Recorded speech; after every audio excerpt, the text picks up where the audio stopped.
Hi, I'm John Williamson. I wanted to make this video to give a bit of information on what you need to know before you buy land in Earth2.io. If you don't know what Earth2.io is, you can check out my other video that I did the other day. That will be linked up in the corner, or you can just go down and check out my channel. But this video I wanted to make just before I make a tactical video actually explaining how you buy land.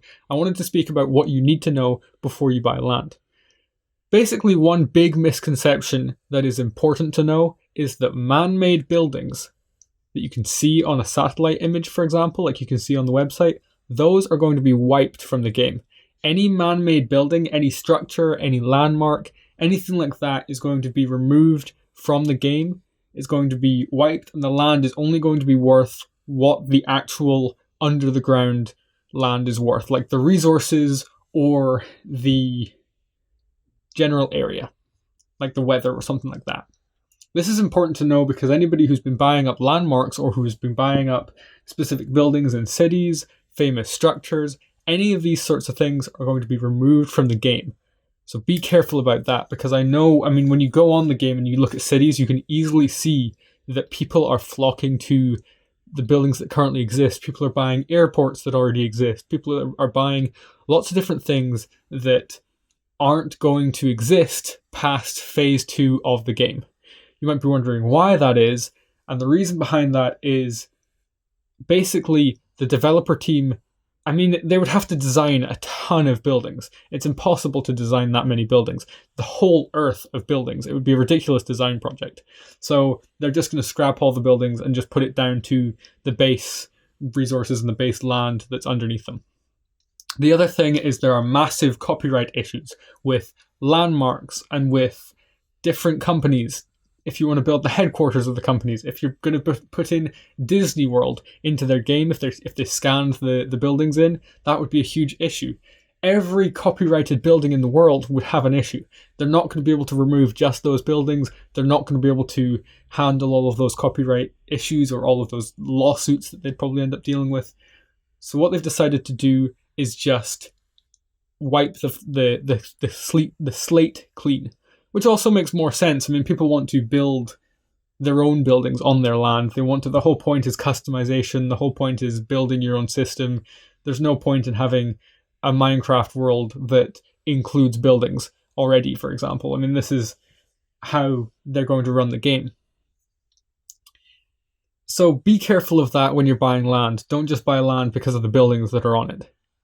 If you do want to buy land and you still are interested in buying land, what should you buy then?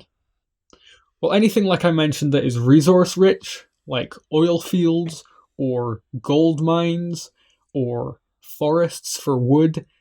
Obviously, we don't know yet what resources are going to be valuable in the game, but any of these sorts of areas or pieces of land that have resources that are valuable in the real world are likely to be valuable in the game. Any minerals, anything like that, anything that could be valuable in a game, these sorts of things, anything for building houses, these types of things are definitely going to be valuable. One area that really will probably be valuable is places with good weather or holiday hotspots, places that are already popular for being holiday places. Bora Bora, Miami, the Cayman Islands, these sorts of areas where tourism happens a lot already. People are going to want to flock to those islands and to have places in those places, have houses or something in those places.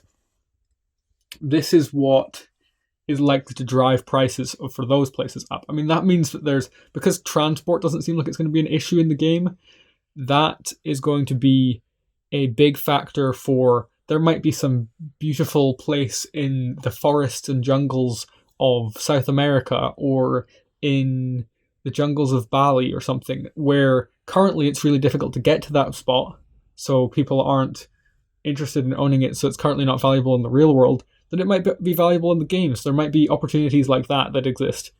But generally, buildings and popular places are going to be removed. So keep out for that, watch out for that.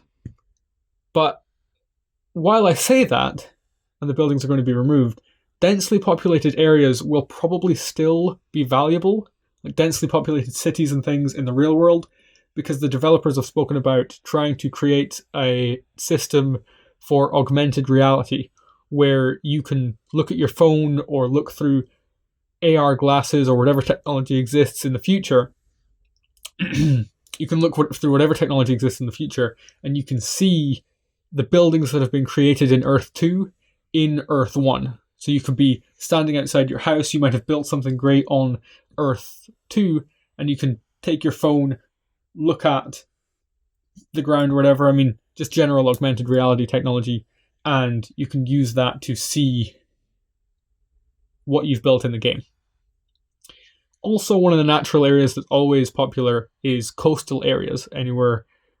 This is something where, because people aren't going to be having to be collected like they are in the real world, or going to need the same resources or the same building up structures. A lot of cities used to be built in places that were valuable for resources that aren't really needed anymore. There are cities that are valuable because they used to have coal for the Industrial Revolution, or there are cities that are valuable because they had the basic needs around them, water and food, that we currently can get transported to us very easily. This means that there might be a lot of really valuable land and different places that currently nothing is built on that will be thriving in the future. Different beaches and things. There's a lot of beach resorts around the world, but there's also a lot of beaches that are probably beautiful that don't have any form of popularity already. So there might be opportunities there. Those are the sorts of things you should look out for when you're looking to buy land, not the landmarks or a strategy around buying near cities or near shopping malls or something where it's high foot traffic area, but not going to exist in the game. I thought that was very important to point out. Those are things that really changed the way I was thinking about if I was going to put any money in, where I was going to put that money. So that might massively change your opinion, especially if there's anybody out there that is owning a landmark right now. I would get rid of that fast. You don't want to wake up when phase 2 rolls around, your landmark has been wiped, and suddenly your land is worth 1/10 of what it was in the past. That would be a terrible experience. So hopefully that helps a lot of people.